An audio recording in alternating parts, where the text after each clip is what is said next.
Hi everyone, good morning. It's Margaret Manning here. Welcome to 60 and Me. I hope that you are having a fabulous new day, that you've woken up feeling good, feeling healthy and strong and positive about this new day.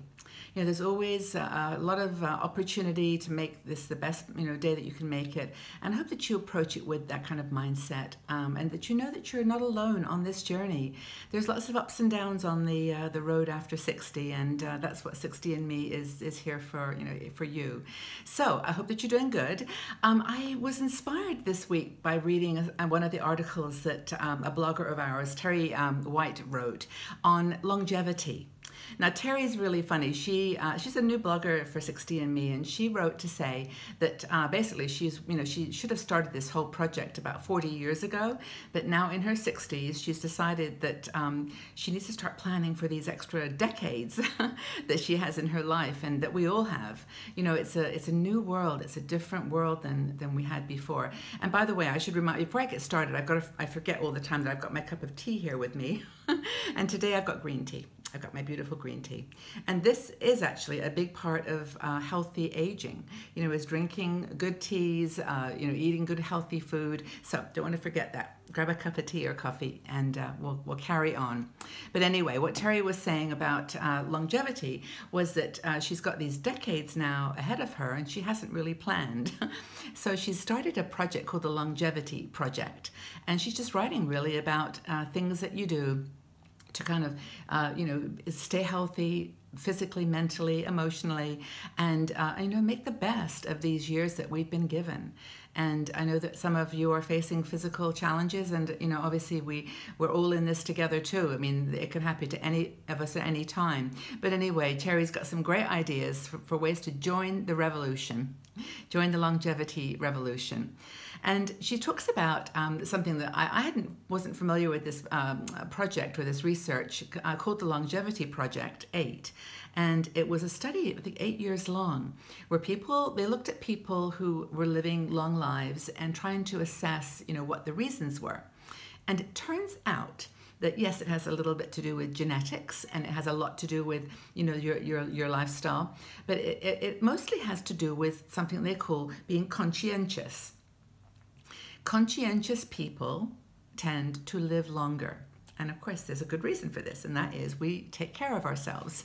I think I'm a conscientious person, but basically we don't smoke. We don't do drugs or things that are going to harm our bodies. So we're thoughtful. We go to the doctor. We listen to our bodies, and when we've got a little symptom or something that we think is an indication that something's wrong, we do something about it. We're proactive. We do what's right.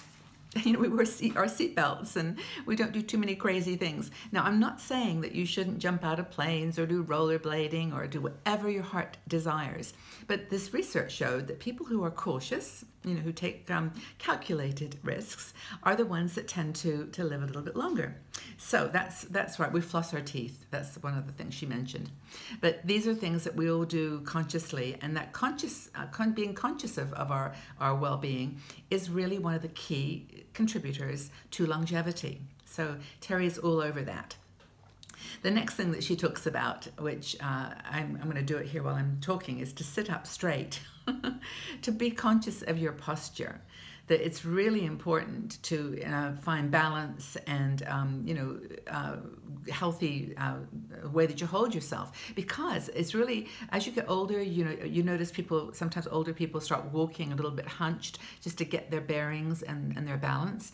But this is because our relationship to gravity does change as we get a little older. So and our muscle strength does start to decline. I'm looking at my notes. I think it's 5% every decade after the 30s.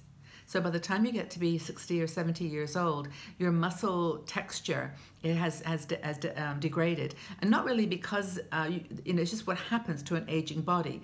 And of course, there are things you can do to help. You can do weightlifting, exercise, even if it's just lifting cans of soup in the kitchen, or get some weights, 5-pound weights, and just literally practice them every day. There are some things that you can do, but muscles do change, and so you've got to kind of compensate that with healthy posture. And it makes a big difference to how you feel, how you look, and then that makes a big difference to how you feel. It's really true. Another thing that she mentions is to practice optimism. I know it's Margaret being optimistic again, but it's true. I mean, it's really, you can't control some things in this crazy world of ours, but you can control how you deal with them, how you respond to them.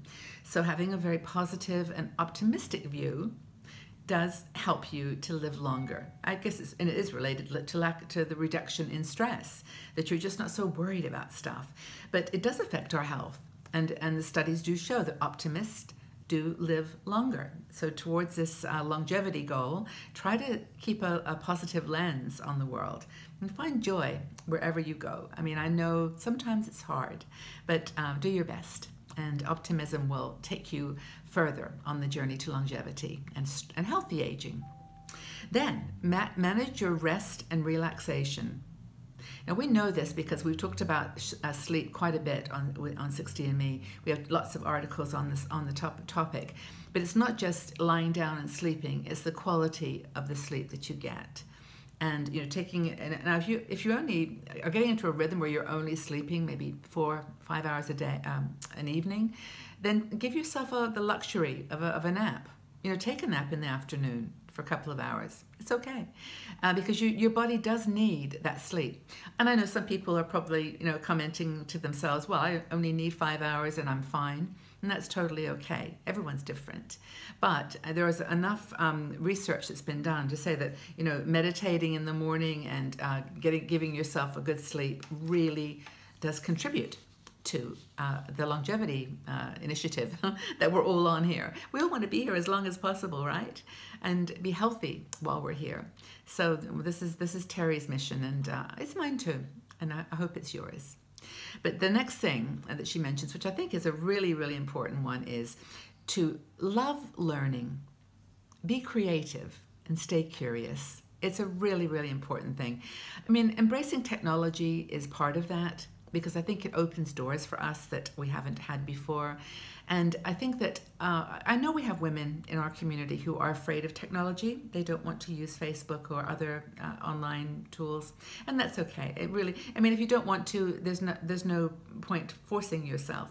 But if you can recognize the value of it, that gives you the ability to learn something new every single day of your life, and travel, with people that or groups that stimulate that mindset.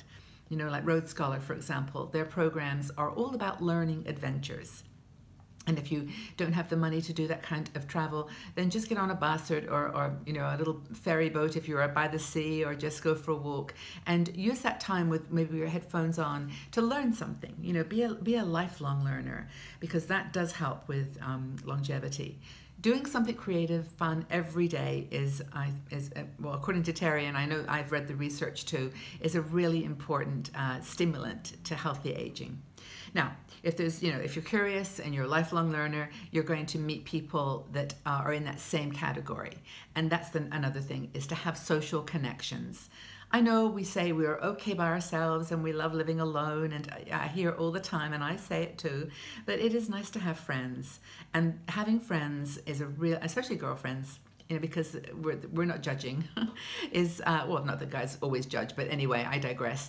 It's really to have friends that love you and care for you, and will be honest with you. Will tell you how they're feeling and listen to how you're doing.